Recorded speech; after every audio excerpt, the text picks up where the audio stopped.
doodan ugu doqonsan gabadha ugu doqonsan aan ku sheega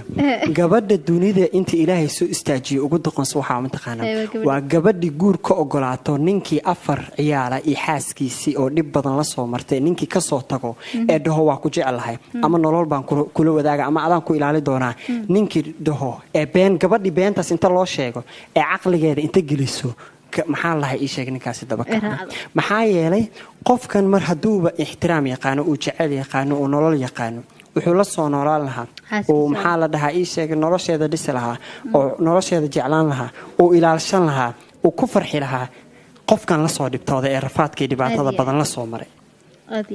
marka laba godob ba iyada way saaran tahay koow waxay utuun ku noqotay family dhisan waxay ka dhaxlaysaa dhibaato family ha ugu imaado saaxiib ha ugu imaado ehel ha ugu imaado ayadana